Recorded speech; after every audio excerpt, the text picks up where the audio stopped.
story of Jephthah and his vow has intrigued and puzzled Bible readers for probably for centuries. Overall, we need to bear in mind the comment that we have in the book of Hebrews about this man, where we're told in a list of other noble men, it says, he became mighty in war and put foreign armies to flight.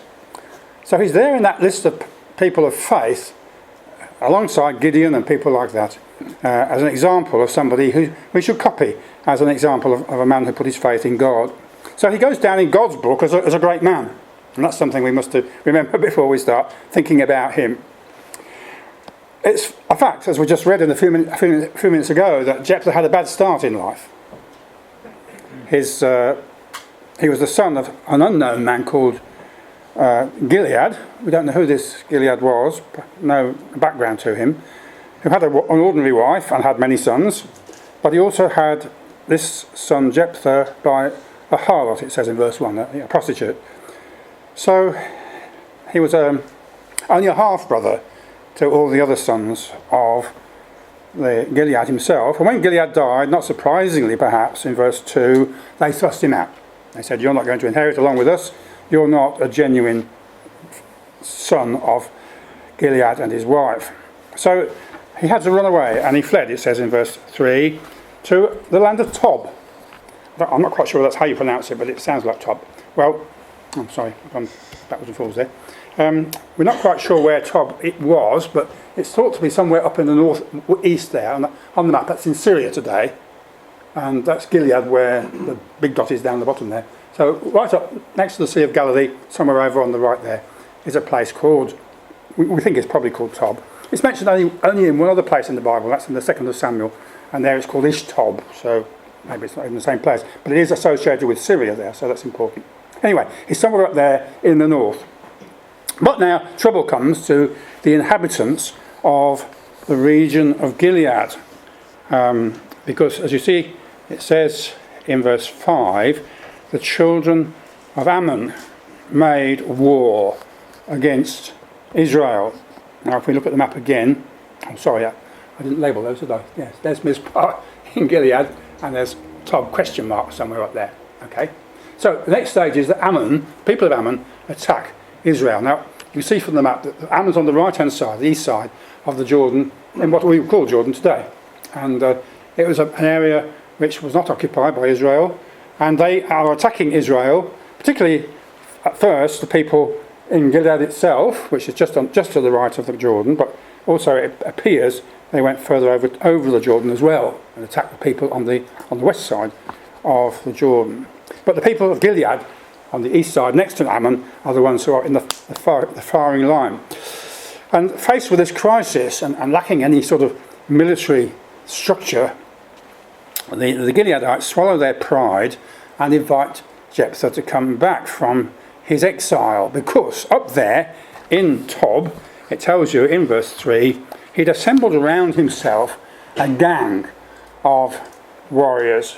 It calls them vain men, outlaws. I suppose the nearest equivalent we have will be Robin Hood and his outlaws in the forest of Nottingham, or wherever you think Sherwood Forest was. Anyway, something like that. He gathered to himself various people who were, for one reason or another, outlaws, and they went out with him, it says. So here was a ready-made mini army that they could call on to come down and rescue them from the Ammonites. And they promised him, in verse 8, that if he did do this, if he came back to fight for them, then he would be their head. Verse 8 says, you will be our head over all the inhabitants of Gilead. Well, he's a bit hesitant at first, because he's not quite sure whether they really mean what they say. And so verse 9, he says, if you do bring me home to fight against the children of Ammon, and the Lord delivers me before me, will I be your head? So he's asking them to confirm that he will be their head. And they said, yes, verse 10, the Lord be witness between us. They take an oath. They swear an oath by the name of the Lord, if we do not do so according to your word. If you win the battle, we will definitely make you our head. Notice there in verse 9 that Jephthah is saying, if the Lord delivers them before me. So you see already there a little hint that he believes the outcome of the battle is going to be in the hands of God. And so he extracts from this oath of allegiance. And just to read the end of verse 11, where we finished reading, it says in the Authorised Version, he uttered all his words before the Lord in Mizpah. Now, Mizpah is probably the site of the tabernacle at this period of the Judges. If you like, just quickly to go over to Judges chapter 20, for example. Judges 20 and the first verse, you'll see all the children of Israel went out, and the congregation was gathered together as one man from Dan to Beersheba with the land of Gilead unto the Lord in Mizpah. So if you wanted to go to the Lord, you went to Mizpah. So that's evidently where the tabernacle was pitched. And it's also 1 Samuel 7 verse 6 says much the same thing. It is possible, by the way, to be truthful, it is possible there was another Mizpah on the west side of Jordan, but the original Mizpah was definitely east of Jordan, because it was from Mizpah, if you remember your Genesis history well, it was from Mizpah that Jacob said goodbye to Laban. And that's the place where they parted, where they built that monument of stones. So the original Mizpah was definitely east of Jordan, and that seems to be where he went to pray, well, it says, utter his words before the Lord. Now, the Net Bible translates that like this. Jephthah repeated the terms of the agreement before the Lord in Mizpah. So again, we can see he's a man who believes in the Lord. The Lord's going to give the outcome of the battle, and to get these people to confirm their oath, he takes them off to Mizpah and he makes them swear the oath before the Lord, to repeat it all before the Lord in Mizpah, presumably then at the tabernacle. So Jephthah's now in charge of the army, his little army, and whatever he can gather together from the Gileadites to go and fight with him. And following the instructions that we have in the law of Moses about the conduct of wars, before he sets off into battle, he first enters into dialogue with the king of the enemy. Let's go to Deuteronomy 20, just to pick that point up, please. Deuteronomy 20, verse 10. Come in with me to this one. Deuteronomy 20, verse 10. When thou comest nigh unto a city to fight against it, Moses says, then proclaim peace unto it, and it shall be, if it make thee an answer of peace, and open unto thee, all the people shall be tributaries, and shall serve thee. And if it make no peace with thee, but will make war against thee, then thou shalt besiege it. And when the Lord delivers it into thine hand, you slay every male. So that's what Jephthah's now going to do. He goes to the king of the Ammonites with a messenger, verse 12 of our chapter. He sends messengers to the king of the children of Ammon, saying, why have you come against my land? It's what we might call a parley. Before any fighting begins, he wants to make it quite clear what the grounds of the Ammonites' complaints are. And he says, why are you coming to attack Israel? Well, the king of Ammon, who's not named, by the way, there's no name given to him, usually perhaps in the Old Testament, he replies to this messenger and says, it's your fault. It's your Israelites' fault. He says, you seized our lands, and I'm only fighting to get them back. That's what he's saying, briefly. I'm only fighting to get my lands back from Israel. Now, Jephthah, if you read on through chapter 11, you'll find he immediately repudiates that story, that description of what happened. And verse 14 of our chapter, Jephthah sent messengers again unto the king of the children of Ammon, and says, Israel took not away the land of Moab and the land of the children of Ammon. It's not true. We didn't take your lands. When Israel came up from Egypt, verse 17, we wanted to go through your land, the king of Edom first of all, and then verse 19, the Amorites, and then Sihon. And all we wanted to do was pass through your land. We didn't actually possess it. And so, in verse 23, the Lord God of Israel dispossessed the Amorites from before his people. And why will you come and possess our land, which we've taken from the Amorites? Our God will drive out from before us. Whosoever the Lord our God shall drive out before us, then will we possess. And verse 26, he says, and this is the crunch point, we've been here for 300 years, he says. 300 years, he says. Why, therefore, did you not recover them within that time? Have you suddenly decided that you took our land away from Ammon and now you've come to get it back? We've been here for 300 years. So, no, your story isn't correct. We have not sinned against you, verse 27. You do wrong to war against me, says Jephthah. The Lord, the God of Israel, the Lord the judge be judged this day between the children of Israel and the children of Ammon. And that's absolutely true. If you go back to the record in Deuteronomy or Numbers, Israel specifically avoided the lands of Edom, Moab and Ammon. They only took land to the north of the Arnon River, which was the territory of Ammon. And their victories were given to them by God, who drove out Sihon, king of the Ammonites, and all the other people to the north there. So Jephthah calls now on Israel's God, Yahweh, to judge the situation. That's what we read in verse 27. The Lord, the judge, be judged this day. But the unnamed enemy king makes no reply to this second letter from Jephthah, and he gets busy to start fighting Israel. So Jephthah's followed the instructions of the law. First, talk with the enemy, see if they can make peace. Only if they can't make peace, then get on and attack them. And God says he will be with you in the battle. And also we've noticed too, haven't we, that Jephthah has a very good knowledge of his nation's history. Going back hundreds of years, 300 years. He knew exactly what happened when Israel came out of Egypt and Moses led them on the east side of Jordan, eventually up to the territory of Sihon, king of the Ammonites. And he could recall that and recount it to Ammon, countering his suggestion that they'd taken the land away from the Ammonites, because they didn't. And he knows the history of his people. So here's a man who knows his Bible. He's been well taught by his father, Gilead. He had his father with him all the time until his father died. He's obviously been brought up to know the history of Israel and to worship and believe in the God of Israel, to the extent that he now sees the outcome of the coming battle as being in the hands of the God of Israel. Well, at this point in the story, the Spirit of the Lord falls upon Jephthah, just as it had done before on people like Gideon and Barak. Where have we got the verse there so we can find it? Verse 29. Verse 29. Then the Spirit of the Lord came upon Jephthah, and he passed over Gilead and Manasseh, and passed over unto the children of Ammon. The Net Bible says, the Lord's Spirit empowered Jephthah. Quite a neat translation. So now something's happened to Jephthah himself. The Spirit of the Lord's come upon him. He's strengthened, and like all those other great judges before him, he's now going to set off for battle with God's power inside him. And he now sets off on this long journey on to the tribes east of Jordan. That's Reuben, Gad, and the half-tribe of Manasseh, recruiting men to try to come to follow him. Verse 29, he passed over Gilead, Manasseh, and from Manasseh of Gilead he passed over to the children of Ammon. Now, at this point, we're going to peep ahead to chapter 12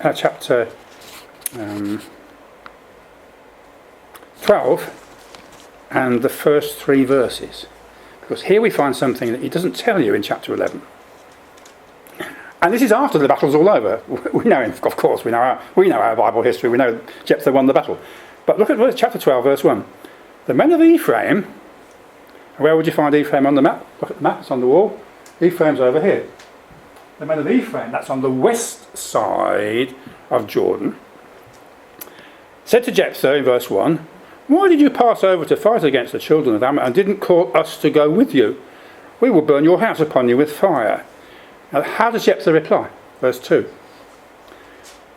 I and my people were at great strife with the children of Ammon, and when I called you, you delivered me not out of their hands. And when I saw that you delivered me not, I put my life in my hands and passed over against the children of Ammon.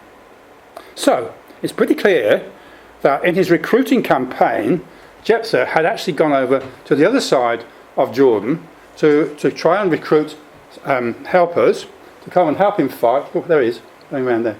From the west, the tribe on the west, the Ephraimites, on the west side of the river. And they had said, no, we're not coming. You might think, well, that's a bit mean, really, because the Ammonites have been attacking the Ephraimites.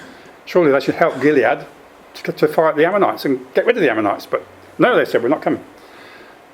I suppose you could argue that over those 300 years, with that great big valley of the Jordan between Ephraim on the west and Gilead on the right, there was a division between the peoples. which had hardened perhaps, and they didn't feel as if they ought to follow this unknown rebel with his outlaws from somewhere called Tob. Why should we come and fight? We know that even the language had changed slightly, don't we? Because there's this business about the shibboleth, where they're speaking a different dialect on the Ephraimite side, the west side of Jordan, compared with the Gilead side where Jephthah came from. So perhaps those 300 years have caused some hard feeling between the two lots of Israel, the east and the west. Anyway, they said, no, we're not coming. Which you wouldn't know just reading chapter 11. It's only after the battle's over you discover that he had already asked them to come and they said no. So that leaves Jephthah with only those men he had been able to attract from the half-tribe of Manasseh and get from Gilead, a tiny force to go out and fight against the might of the Ammonites. So he is desperate. He is desperate. Chapter 12, verse 3, he says, I put my life in my hands. So it's at this point that he returns with his diminutive army to Mizpah, where they seem to have made a special stopover to worship the Lord. And there at Mizpah, Jephthah makes a vow to the Lord.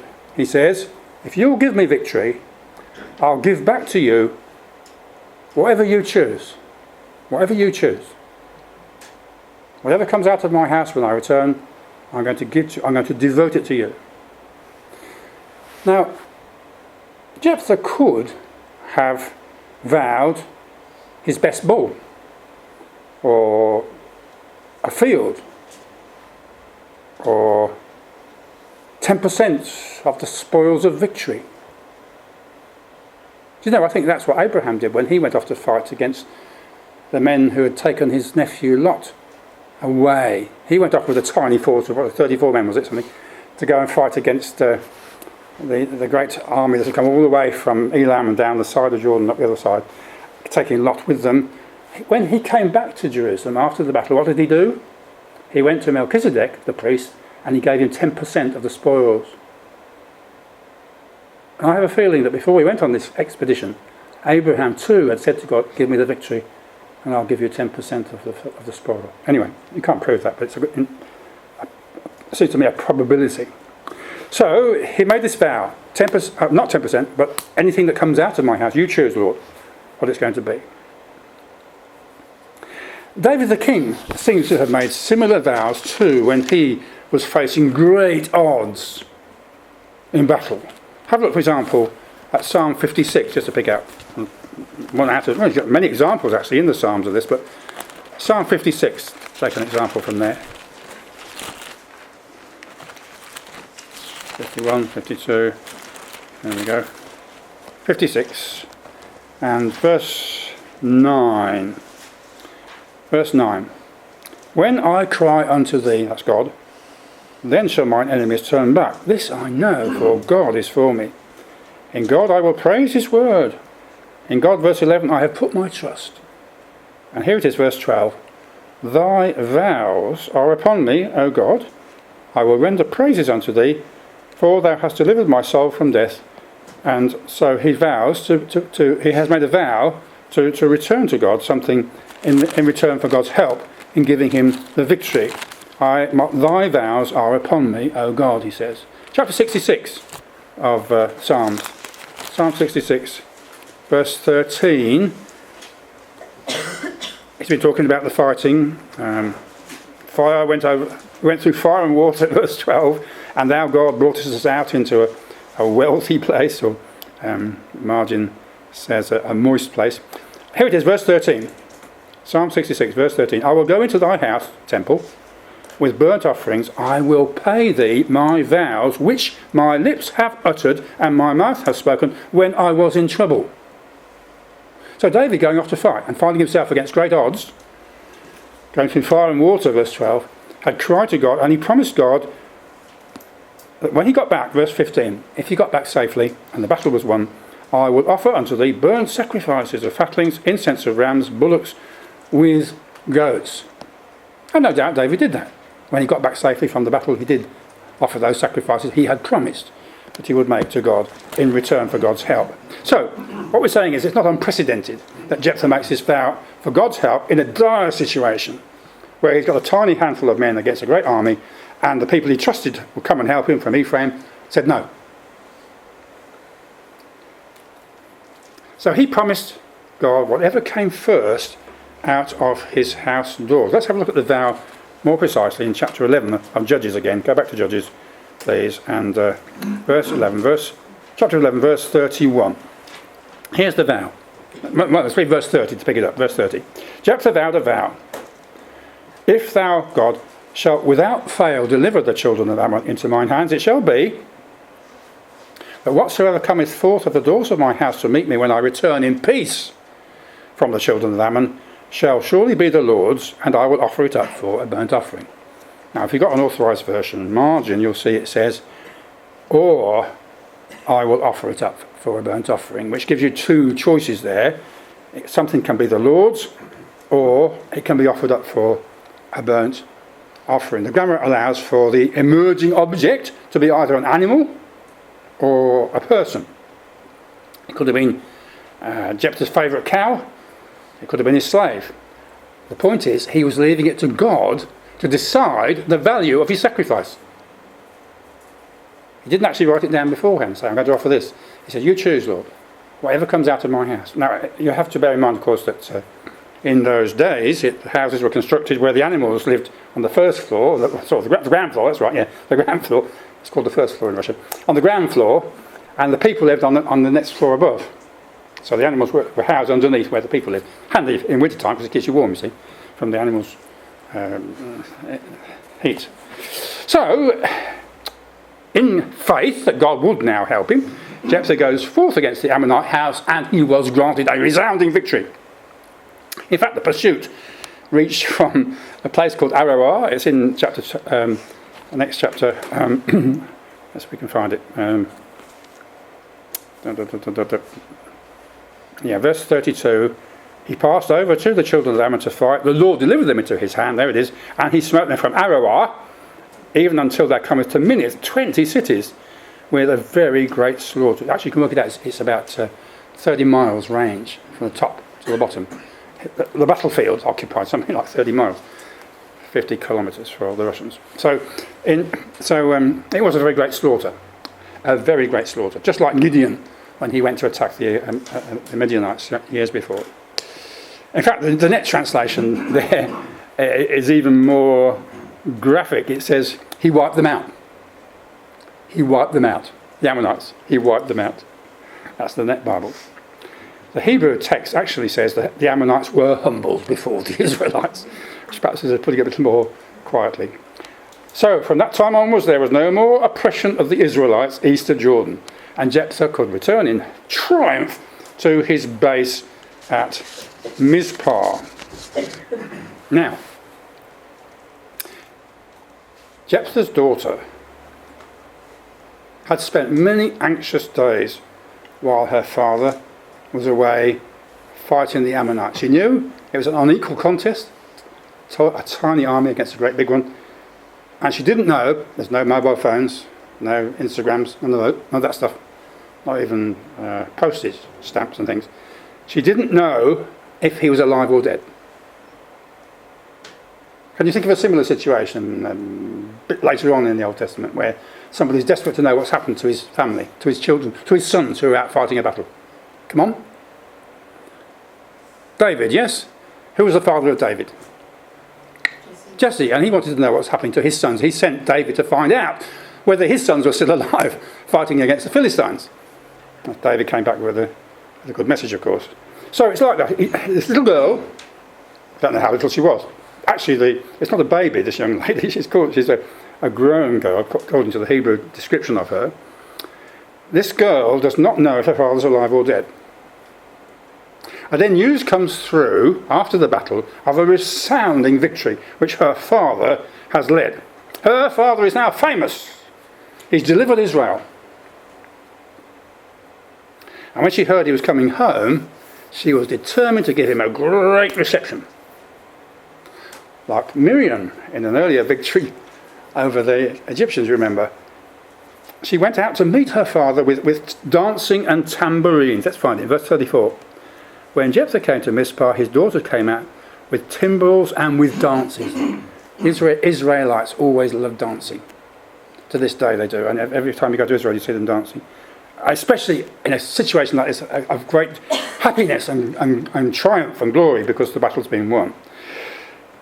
So she goes out to meet her dad, strumming away on a little tambourine, and big smile all over her face. Let's see if we can find it. I've got it here somewhere on the picture.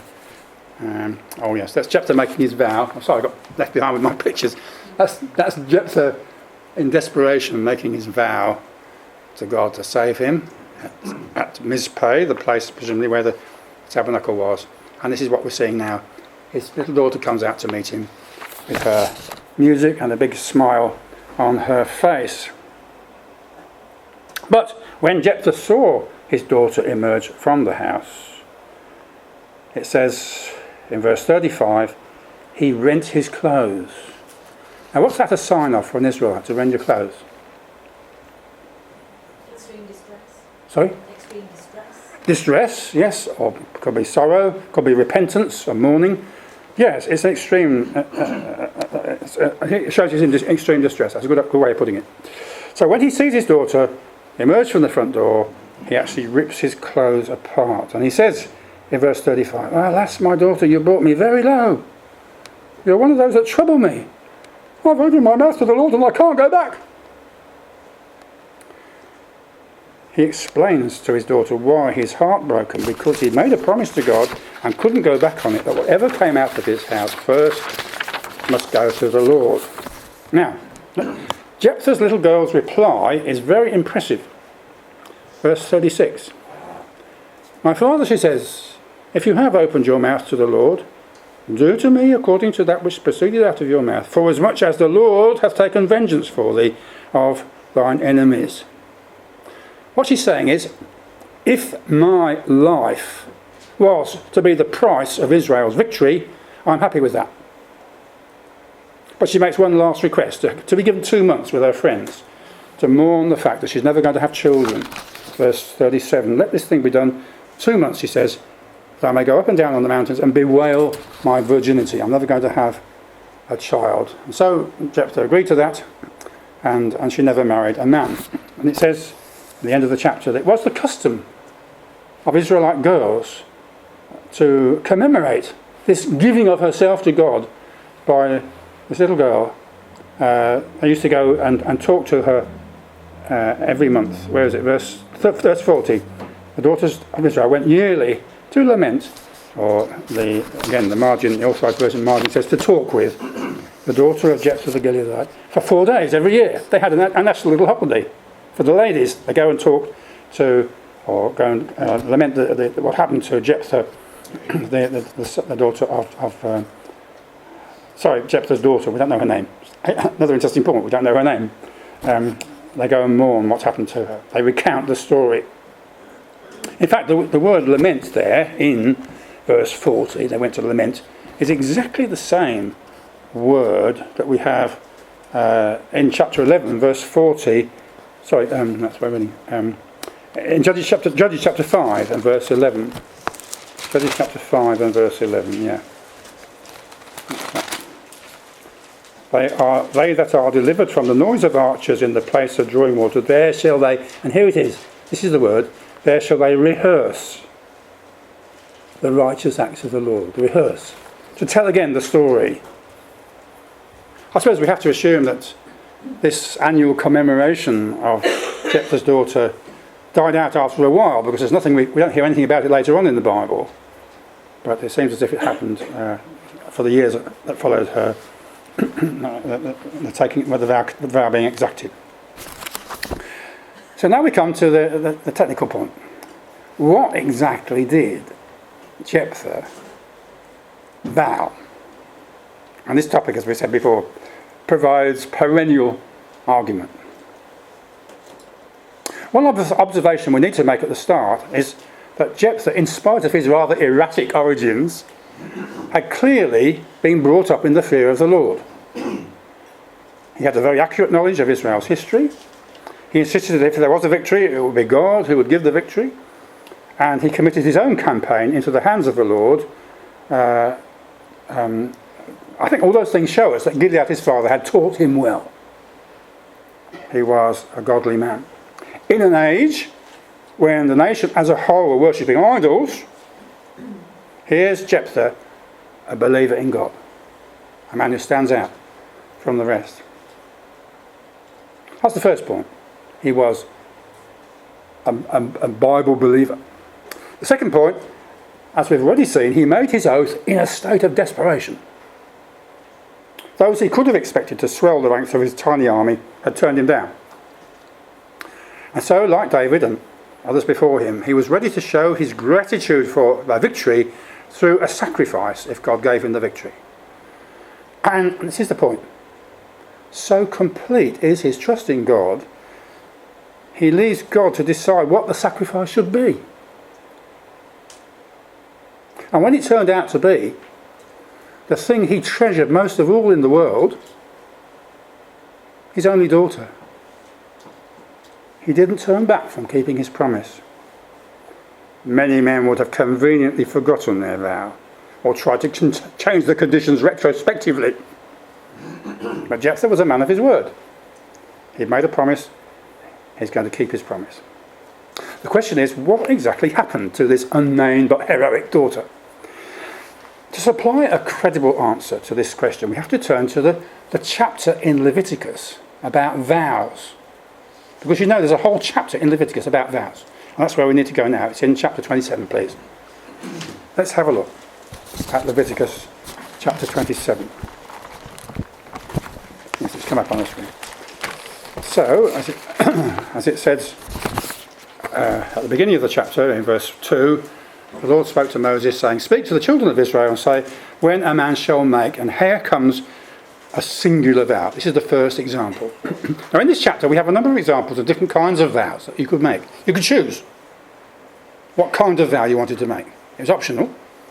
You're not compelled to make a vow. That's the point about a vow. It's not compulsory. You haven't got to do it because of the law or because it's a time for the tribute or something. It's something you yourself personally are wishing to give to God for some reason, probably because you're asking God's help. So there's a range of things you could choose from to give to God. And also we shall find at the end of the chapter there's some exceptions which were not to be used for making vows like this for very good reasons, which we shall see. So let's have a look at the first case. From verse 2 right down to verse 8 we have a situation where you could vow a person to God. Speak to the children of Israel. When a man shall make a singular vow, this means a vow of a person, the person's fault shall be by thy estimation. Now when it says thy, this book is Leviticus. It's a book that's written for the priests. So when it says thy, it means the priest. The priest, this is his instructions for what he's to do in this situation.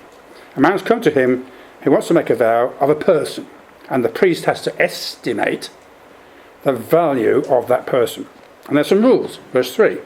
If the person's between 20 and 60, 50 shekels of silver.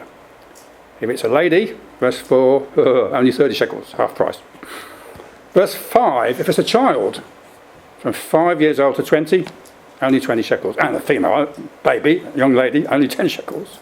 And if it's very tiny, a month old, 5 shekels and 3 shekels respectively. And if it's over 60, oh dear, this is our category. A male, 15 shekels, half price.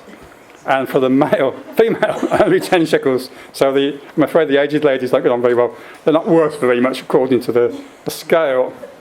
Right. But then, even then, there's an escape clause in verse 8. If the man's too poor to pay that much money, then the priest can reduce it according to the ability of the man who's made the vow. If the priest can see it's impossible for him to pay 20 shekels, the priest can reduce it a bit because he's poor. So that's interesting, isn't it? That you vow the person, but you don't actually give the person to God. You give the value of the person to God, which the priest estimates, and you put the money in the priest's hand, giving that to God in the sense that it goes into the tabernacle or temple and helps us fund the resources of the tabernacle. So, yeah, in the Net Bible, verse 2. When a man makes a special votive offering based on the conversion value of persons to the Lord. That's the Net Bible. A man makes a votive offering based on the conversion value of persons to the Lord. And a person can be valued at different rates depending whether male, female, young or old, and so on. So that's a person. Now, let's go on to, let's put that on there. Yeah, a valuing person. Now, verses 9 and 10 cover the, verses 9 to 13 cover the dedication of an animal. And giving an animal as your vow. Verse 9. If it be a beast, by beast it means a domestic animal, whereof men bring an offering unto the Lord, then it has to be given to the Lord, and he can't alter it, he can't change it. Now, if it's a beast whereof men bring an offering, what category will that come into under the law of Moses? What kind of animal would it be? If it's one that can be used for an offering. Come on. A clean animal. Yes, it will be a clean animal. Like sheep, deer, goat, whatever. Not horses, not dogs, not pigs. A clean animal that can be offered as a sacrifice. Now, in that case, the animal itself is handed over. Full stop.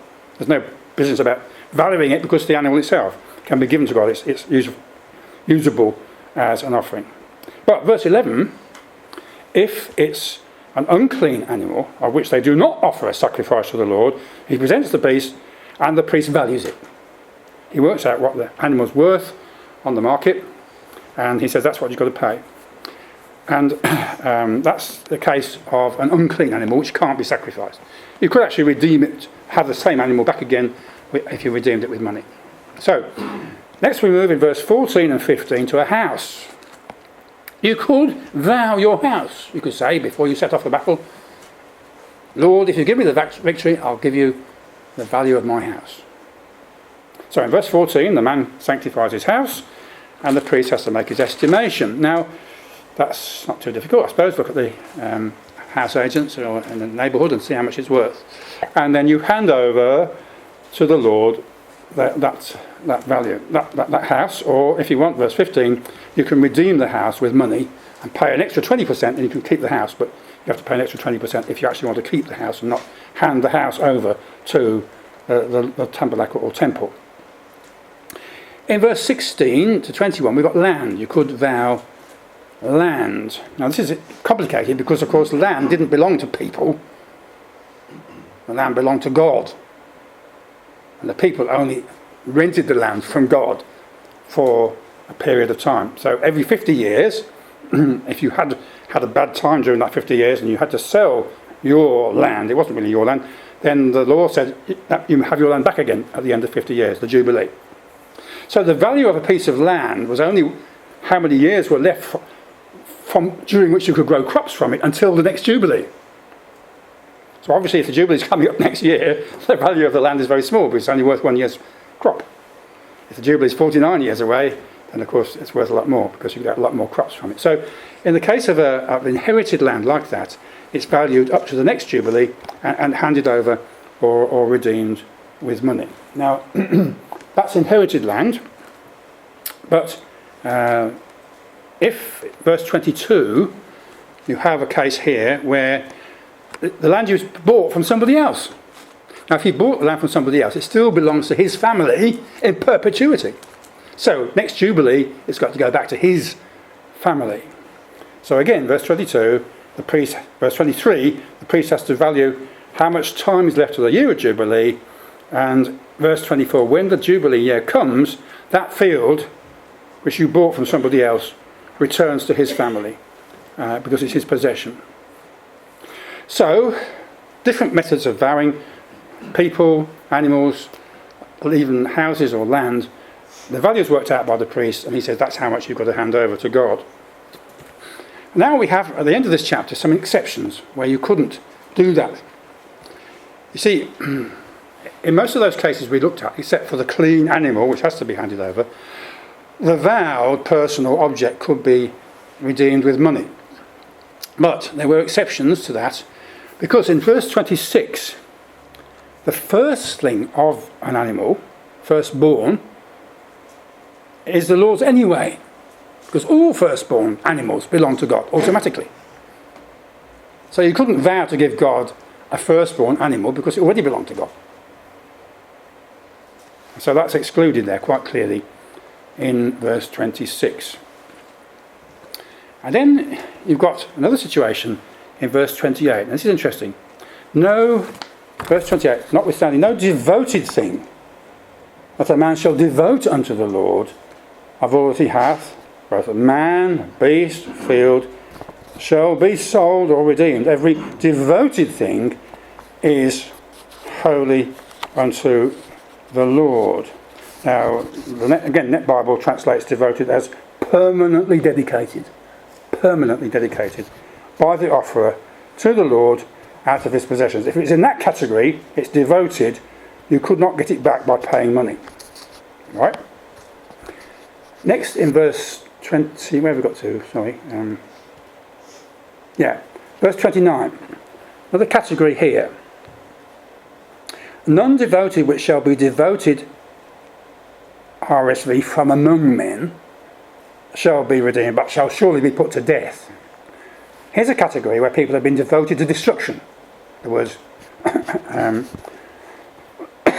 excuse me, this is where, for example, the Amalekites, God sent Saul against the Amalekites, and they were devoted to destruction. He was told, he didn't, of course, but he's told to kill man, woman, and animals, everything, completely, wipe them out.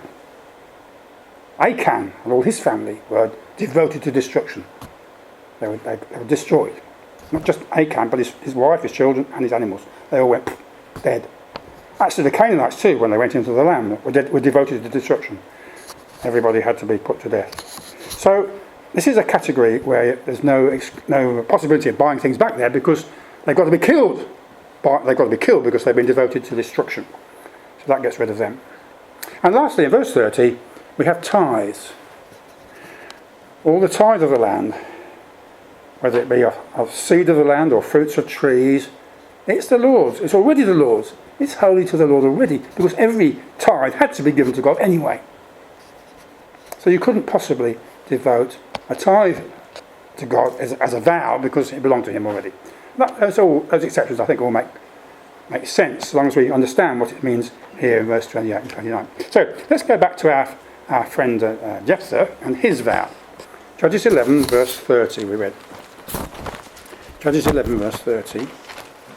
He said to God, if thou shalt without fail deliver the children of Ammon into mine hands, it shall be, whatever cometh out of my house shall surely be the Lord's, or I will offer it up for a burnt offering. So Jephthah had devoted to God whatever it was that came out of his house, and it could not be redeemed with money. He falls into the category in Leviticus 27 of verse 28, something that's devoted to the Lord, either of man or beast or field, and it can't be redeemed with money. It is most holy unto the Lord. And as we saw, the margin allows either that it should belong to the Lord or offered up as a burnt sacrifice. Now, we need to accept, don't we, that God does not accept human sacrifice. That's a very fundamental point of the law of Moses, right from the very beginning. Let's have a look at Deuteronomy 12, just to pick up how against human sacrifice God was. Deuteronomy 12:31.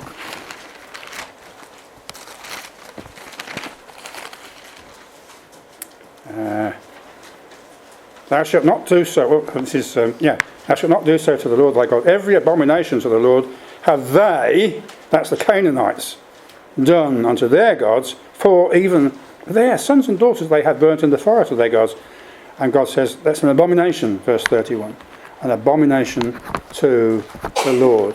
Have a look at Jeremiah chapter 7, verse 31, a bit later on, of course, in the Old Testament, but same principle still standing there very clearly here, Jeremiah 7 and 31.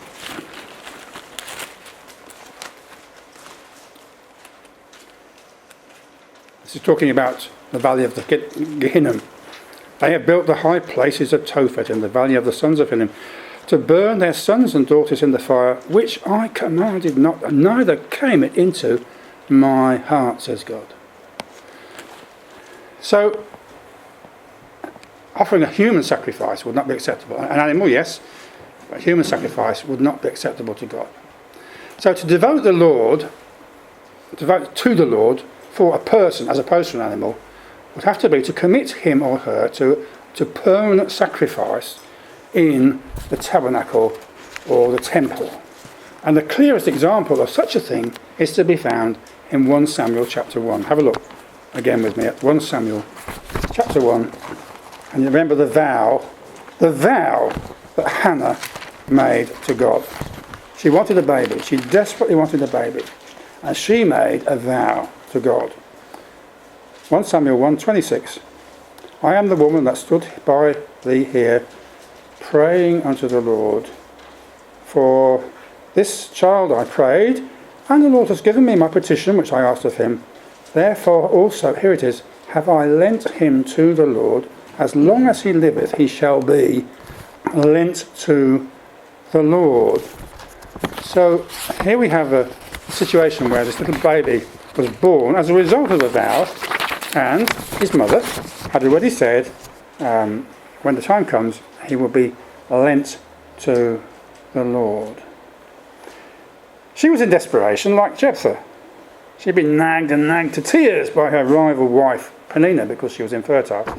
So she makes this vow: if God opens my womb, my firstborn child will be given to God. And you remember how when he was somewhere like 3 or 4 years old, she handed over Samuel to Eli, the high priest, to spend all the rest of his days in the service of God. Actually, there are a few references in the Bible to suggest that women as well as men could be dedicated in the same way. Not as priests, of course, like Samuel was, but as helpers in the work of the holy place. And Exodus 38 might be one example of that if you've got time. Exodus 38 and verse 8, when they're busy building the tabernacle, in verse 8, he made the laver from the looking glasses of the women assembling, which assembled at the door of the tabernacle of the congregation. So the whole group of women who assembled at the door of the tabernacle, they were there to help in the service of the Lord by working in perhaps menial ways to ensure the smooth running of the temple.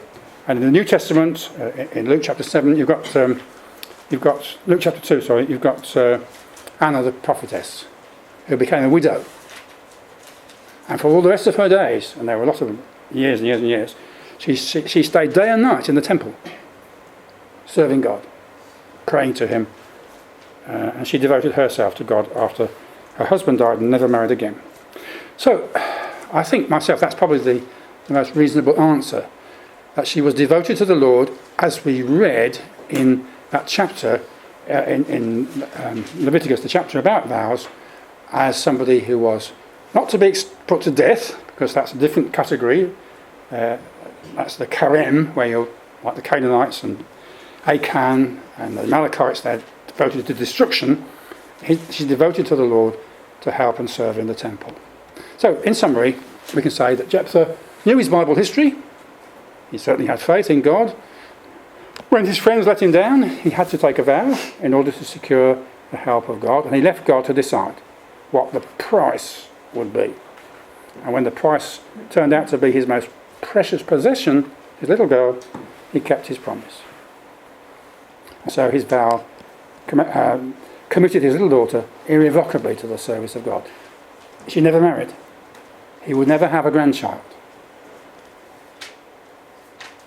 In fact, if you read on, you'll find he only lived for 6 years after this. And then he died. Perhaps he died of a broken heart. I don't know. There it is. He committed his daughter to the service of God. That seems to be the most reasonable explanation for Jephthah's vow. Thank you.